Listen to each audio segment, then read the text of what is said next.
वडिलांच्या मृत्यूनंतर 5-6 महिन्यांनी भीमरावांना अमेरिकेला जाण्याची संधी मिळाली। यावेळी रमाई दुसऱ्यांदा गरोदर होत्या। भीमराव अमेरिकेला जायला निघाले त्यावेळी त्यांना वडिलांची तीव्रपणे आठवण झाली। रात्रीच्या अंधारात त्यांनी मनसोक्त रडून घेतलं। आपल्या वडिलांनी आपल्या शिक्षणासाठी किती कष्ट घेतले याची भीमरावांना जाणीव होती आणि शिक्षणाच्या दैदिप्यमान उड्डाण घेताना हा मनुष्य आपलं कौतुक करायला नाही, त्यामुळे भीमराव व्याकुळ झाले। वडिलांच्या आठवणींना मनोमन नमस्कार केला आणि भीमराव बोटीत चढले।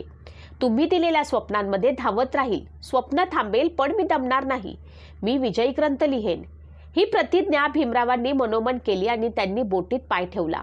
रमाई रडविली झाली होती, तिला काहीही सुचेना। यावेळच्या तिच्या आसवातलं दुःख आणि सुख कोणीही वेगवेगळं करू शकलं नसतं। मुंबई बंदरातून बोट सुटली।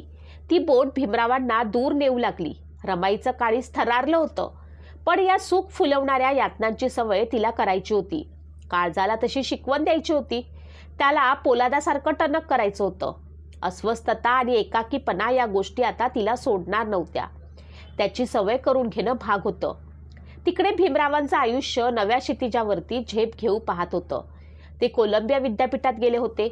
ज्ञानाचे तुफान छातीवर झेलण्यात त्यांना गर्व वाटत होता।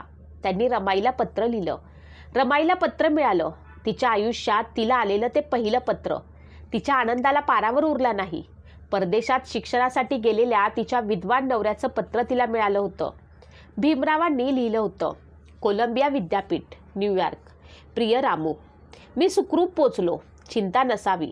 मला अमेरिकेत शिक्षण घ्यायला येण्याची जी संधी मिळाली तिचे आपण आभार मानले पाहिजे। ही गोष्ट कदाचित नवा इतिहास जन्माला घालणारी ठरेल। बोट सुरू होताना तुझ्या डोळ्यातील अश्रू पाहिले, मलाही थोडं गलबलून आलं होतं। पण रमा, हे विरह आणि ही दुःख आपल्याला मोठं करणारी आहे। जी दुःख आपल्याला प्रकाशात नेतात त्यांचे आभार मानायचे असतात। रमा, अशा दुःखांनी दुःखी व्हायचं नसतं। रामू, मी वनव्यातून धावण्याची प्रतिज्ञा केली आहे। या शर्यतीत मी जिंकलो तर आपल्या देशाला मी उजेडात उभे करेन, तिथल्या गुलामीची कबर बांधील। या लढाईत मी हरणार नाही, यासाठी तू माझ्या पाठीशी उभी राहायला हवी। दुःखातूनच वाट काढायची आहे। रामू, मला नवे पंख येत आहेत असं वाटतं, पोलादाचे पंख। इथल्या जीवनाच्या तुलनेत मला आपल्याकडील जीवन आठवतं, तेव्हा मी हैराण होतो।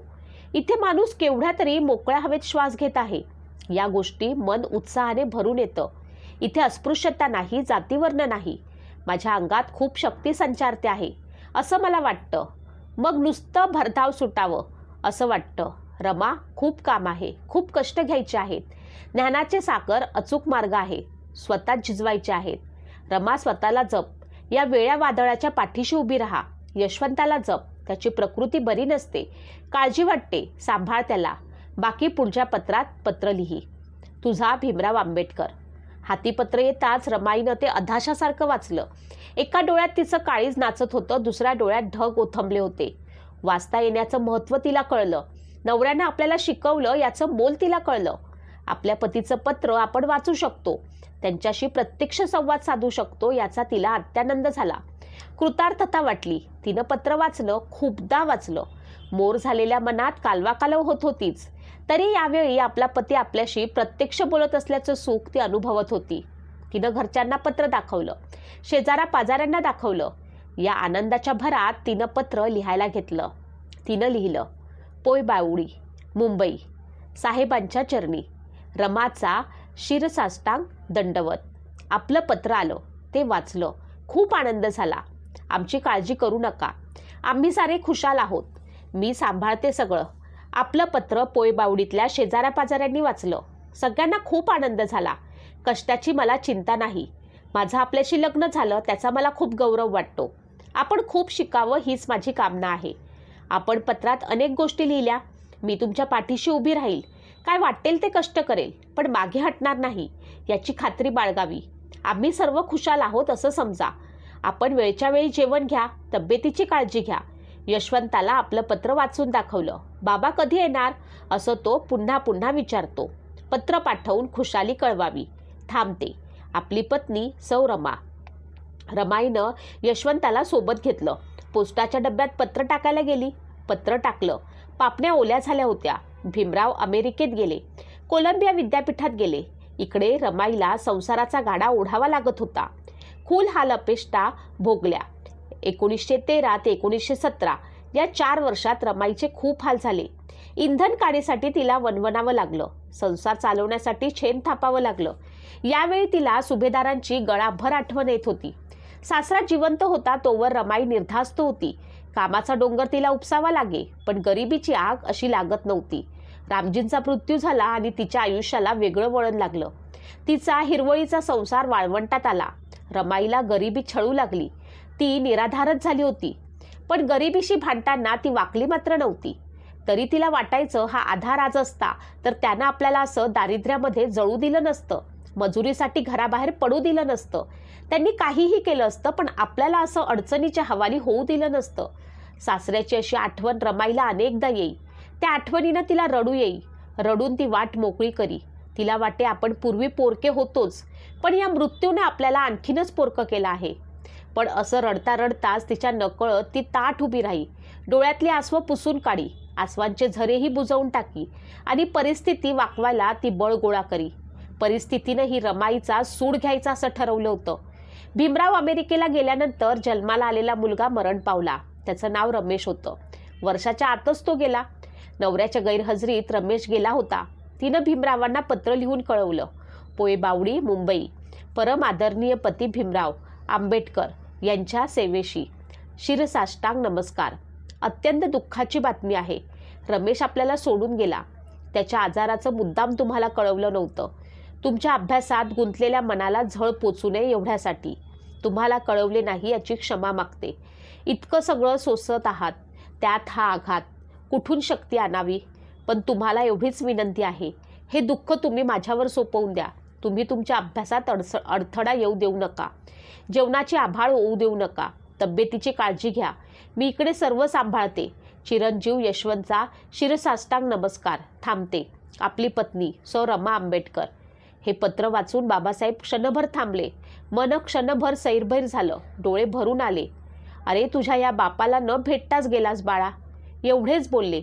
गालावरती आसवं ओघळली. या फाटलेल्या मनस्थितीतून बाहेर येण्यासाठी भीमरावांनी पुन्हा नेपोलियन हाती घेतला. भीमरावांनी यावेळी नेपोलियनच्या शब्दातून ऊर्जा प्राशन केली. भीमरावांनी रमाईला पत्र लिहून तिला धीर दिला. पण रमाईच्या काळजाला पडलेला खड्डा यामुळे बुजणं शक्य नव्हतं. भीमराव 1917च्या ऑगस्टमध्ये परत आले. रमाईला फार बरं वाटलं. मुलाच्या मरणाच्या दुःखातून ती आता सावरू लागली होती. यावर्षी भीमरावांची सावत्राई जिजाबाई मरण पावली. या सावत्राईबद्दल त्यांच्या मनात कधीही प्रेम निर्माण झालं नाही. ते तिचा तिरस्कार करीत. सुभेदारांनी दुसरा विवाह करायला नको होता असंच भीमरावांचं मत होतं. पण या सावत्राईचा मृत्यू झाला तेव्हा रीती म्हणून त्यांनी सगळं केलं. या सुमारास रमाईला एक मुलगी झाली. तिचं नाव मोठ्या कौतुकाने इंदू ठेवलं. इंदू खूप देखणी होती, नाजूक होती, पण तिची प्रकृती यथातथाच होती. ती जन्मली आणि दीड वर्षातच गेली. या काळात आनंदराव हे भीमरावांचे मोठे बंधू मरण पावले. त्यांना मूळव्याधीचा विकार होता. त्यांची पत्नी लक्ष्मी यावेळेस 20 वर्षांची होती. आनंदरावांचा मुलगा गंगाधर हाही त्यांच्या मृत्यूनंतर काही दिवसांनीच गेला. रमाईच्या कुटुंबाची अशी मोडतोड झाली. मरणांनी तिच्यावर जणू आघातांवरती आघात केले. घरची परिस्थिती मिळवत्या आनंदरावांच्या मृत्यूनं तर फारच कोसळली. 1920 साली जुलैच्या शेवटच्या आठवड्यात भीमराव लंडनला गेले. त्या सुमारात जन्माला आलेला गंगाधर आजारी पडला. रमाईनं भीमरावांना पत्र लिहून कळवलं, गंगाधर खूप आजारी आहे. मला त्याची खूप चिंता वाटते. आजारात सारखी चिडचिड करतो. गंगाधर हा जन्मापासूनच आजारी होता. तो कधी नीट राहिलाच नाही. जन्माबरोबर तो आजार घेऊन आला होता. रमाईला त्याची आशा उरली नव्हती. तिनं उदास मनानं भीमरावांना लिहून कळवलं. भीमरावांना रमाईचं पत्र पोचलं.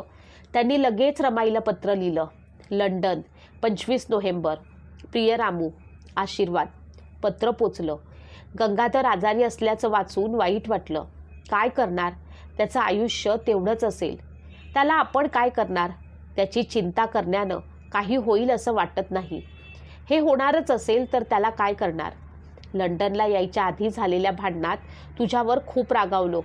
रागाच्या भरात बरं वाईट बोललो, संतापलो. त्याबद्दल मला क्षमा कर. ते केवळ अभ्यासासाठी. माझ्या हातून झालं. मलाही खूप वाईट वाटतं, पश्चाताप वाटतो. तू मला साथ द्यायचं ठरवलं. संसार हे तुझं क्षेत्र, अभ्यास हे माझं क्षेत्र, अशी विभागणी करून घेतलीस.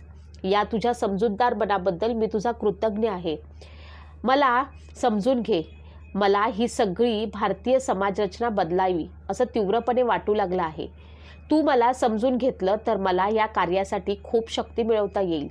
तू सहकार्य करण्याचा निर्णय घेतला आहे त्याबद्दल तुझा आभार. तुझा अभ्यास चांगला चालला आहे हे वाचून फार आनंद झाला. पैशाची व्यवस्था करीत आहे. मीही इथं मोठ्या अडचणीत दिवस काढतो. माझ्याजवळ तुला पाठवण्यासाठी पैसे नाहीत, तरी तुमची व्यवस्था मी करीत आहे. माझ्याकडे पैसे यायला वेळ लागला तर स्वतःचे दागिने मोडून खर्च भागव. परत आल्यावरती मी तुझे दागिने करून देईन.